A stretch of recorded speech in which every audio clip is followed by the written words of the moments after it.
اعوذ باللہ من الشیطان الرجیم بسم اللہ الرحمن الرحیم۔ السلام علیکم دوستو۔ دفاعی نمائش آئیڈیاز 2018 میں ٹینک، بختر بند گاڑیاں اور حملے کی صلاحیت رکھنے والے ڈرون طیارے توجہ کا مرکز بنے ہوئے ہیں۔ غیر ملکی مندوبین JF-17 تھنڈر طیارے میں بھی دلچسپی ظاہر کر رہے ہیں۔ تفصیلات کے مطابق کراچی میں جاری دفاعی نمائش آئیڈیاز 2018 دوسرے دن بھی جاری ہے، جہاں ہیوی کمپلیکس ٹیسلا کے تیار کردہ ٹینک، بختر بند گاڑیاں غیر ملکی مندوبین کی توجہ کا مرکز بنے ہوئے ہیں۔ ایروناٹیکل کمپلیکس کامرا کے بنائے ہوئے JF-17 تھنڈر میں مندوبین بھی بھرپور دلچسپی ظاہر کر رہے ہیں۔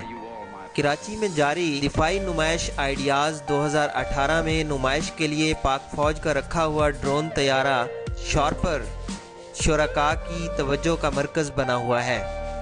پاکستانی ساختہ ڈرون سرحدوں کی نگرانی کے ساتھ ساتھ ہتھیاروں کو ساتھ لے جانے کی بھی صلاحیت رکھتا ہے۔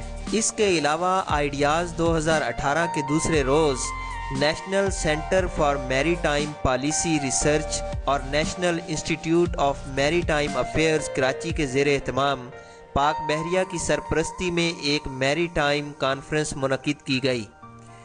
میری ٹائم کانفرنس کا عنوان بحر ہند میں میری ٹائم سیکیورٹی کے اہم پہلو اور میری ٹائم سیکیورٹی چیلنجز کا سامنا کرنے کے لیے جدت کی ضرورت اور اہمیت تھا۔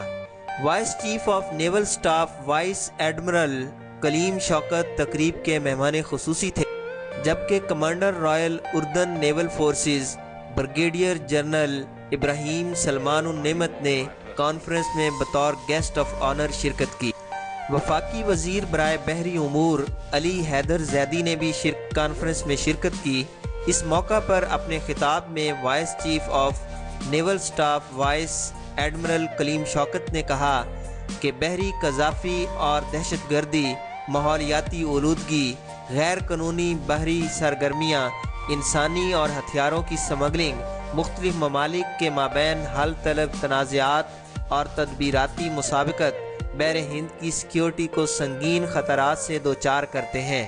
انہوں نے مزید کہا کہ ان چیلنجز کی نوعیت کا تقاضا ہے کہ ان سے نبرد آزما ہونے کے لیے مشترکہ کاوشیں کی جائیں۔